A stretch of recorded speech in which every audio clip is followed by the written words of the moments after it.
So shout out kay Sir Dominic. Order sa atin ng manual na Fiesta 2014. Mabango, makaaya-aya at talaga naman pagsisilbihan siyang matagal. So ang magde-demo sa atin ng unit, Sir Dom, ay si Aljon, ang isa sa pinaka balupit na driver ng GTA cars. Di ba, John? De-demo natin yung unit nyo. Ito yung unit nyo, Sir Dom. Yan o, mabisa. So, madalang yung manual na Fiesta na nakukuha namin kasi walang challenge eh. Ang gagawin lang dito is purely suspension and engine. Trani, nothing more kasi manual naman siya. So, galing na to sa paint shop, pinabuff and everything para yung mga hairline scratches ay pumino. Kaya medyo may mga puti-puti pa siya. I-finishing ni Aljon lahat yan. Tapos, ang problema namin, eto, yung unang may-ari kinabitan ng tohok. Kasi daw maporma. Ang problema, hindi namin matanggal. So, hanap tayo ng way para matanggal yan. Hindi po pwedeng ganyan. Medyo baduy kapag merong tohok. Kala mo ay lagi kang hahatakin. Ito yung likod niya. Ganda ng kulay niya, no?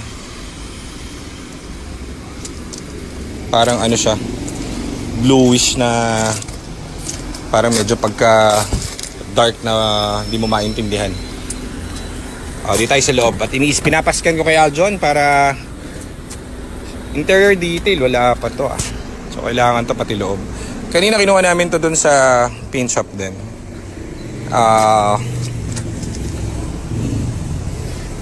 Medyo marumi pa yung loob. So ito si Aljon, isa sa pinakamabisa. Ano scan mo, John? May code ba? Okay, tuturo ko isa-isa. Ayan ba yung code? Anong code niyan? Dami BCM U3003 battery voltage. Okay. Ganyan, malapit mo konti. Hindi ko makita. Hindi mabasa ng mga viewers. 9DTC 8 system fault. Ang dami naman ito. Monitoring processor, throttle pedal, system voltage. Okay. Ganito, tuturuan ko kayo paano magbasa ng OBD. Eto kasi, din lang sa paint shop, kakakuha lang, di ba, John? Apo. So, syempre sa paint shop, hindi yan, kumbaga, di ginagamit kasi pinipinturahan. Di naman sila magbubukas ng engine dahil di sila gumagawa. So, kapag sa OBD nakita nyo, puro battery voltage, ayan 1.6 less than 7 volts. Kapag ang lumabas dun sa code puro volts, system voltage low, puro voltage low, imposible na lahat yan magkakaroon ng problem. Ang isang magiging problem niyan is nalobat yung kotse. Kasi lahat ng module na nakikita nyo rito is pinapower ng 12 volts battery. So kapag lobat yung battery nyo below 12 volts, hindi nyo kayang i-power yung mga module, mag-error talaga. So kinlear ko muna ito ngayon, naka-clear, no? Kasi nabuhay na yung battery nito So ang gagawin natin, sige, patay may makina dyan. On mo. Sige, start. Gas. Gas mo. Sige, gas. Up. Scan mo ulit. Pag may lumabas dito na error, scan mo ulit. May lumabas dito na error. Yun talaga, error mo yun.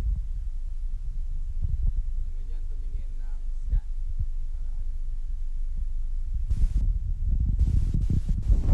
Anong amoy? Amoy baby. Amoy baby. Amoy baby. John, parang hindi na kayo nagpapansinan ni Kuya Edwin ang iyong papa. May problema ba? Wala naman? Wala. Mahal mo ang papa mo? Siyempre. Mahal mo Sabi mo love you. Isa lang, sige na. Love you, mama chup chup. Yan, sinasabi ko sa'yo. Para parang pinapanood din kay Edwin tong mga vlog natin Para makikita niya. Mamayang gabi, baka yakapin ka ng tatay mo. Sabihan ka ng I love you too, anak. Manugang mo yun Edwin. Yan. Sabihan ba? Pag manugang babae, no? Lalaki, babae. Okay. Copy. Ayan guys, di iniscan niya na ngayon. Tignan nyo, naka-green lahat. So, yung code kanina is dahil naiwan siyang lobat. Kumbaga, Ganun tumingin ha, baka mamaya makita nyo yung mga ganun. Maghahanap kayo dun sa scan ng mga low voltage. Pag mga above dalawa yung nakalagay na low voltage, pwede dyan yung battery nyo bumaba. Okay, marahil hindi sira yung module na yon, low voltage lang talaga. Ayan, so zero error, pinabuksan na ulit yung makina, wala lumabas na kahit anong error. Kakukuha lang kasi natin din ito sa paint shop. So ABS, lahat BCM, PCM, lahat ay PC, all goods. O ngayon, patayin mo ngayon yung susi. Park light mo lang, titignan natin kung kumpleto ang ilaw at walang dugas. Hindi, yung on lang. Tinark light nga nung lata ni Aljon. Ayan o, diba? Kumpleto ang ilaw, may check engine, lahat meron. Start mo ulit. Nice! Aircon, malamig. Malamig yan. Copy! Ayos ba? Solid. Solid. Ikaw ba nag-ride nito pa, we? Opo. Ayos. Ano ako sa paint shop to? Ganda. Oo. May kalampag? Wala. Kalampag. As in, wala. Baka mapahiya ako niyan, ha? Fresh to. Smooth na smooth. Smooth na smooth, ha? Sigurado ka. Sige. Engine. Pwede ba natin buksan Johnski? Medyo madumi pa to, pero papadetail natin to. Madumi lang kasi ganyan. Pag binabapping yan, yung mga chemicals na gamit dun sa pambabapping nila. So, ganun talaga yun. Wala tayong magagawa. Kailangan natin ipalinis. Kailangan ko ito dyan malinis, ha? Okay? Coolant, di nagbawas? Okay. Oh, so pag ganyan kasi guys, so Sir Dom, thank you Good luck dito sa unit mo and pifinishing na natin to, all goods na. Nabiyahin na ni Aljon to, di ba Johnski? Ayos. Itataya mo ang iyong buhay? Yap. Oh, yan, yap. Oh, tama. Tatayaan niya raw ang kanyang buhay ni Aljon. Marahil, pwede mo siyang sakalin. So, eto sir, yung mga unit natin, bago natin i-release, tina 24/7 to na temperature. So pansinin nyo rito, andito yung isa nating Fiesta na puti, i-release din to. Nakabukas lang ito, isang 4 na araw na yata nakabukas ito Yan Nakabukas. So ang chine-check dyan yung temperature. So lahat yan dumadaan dun.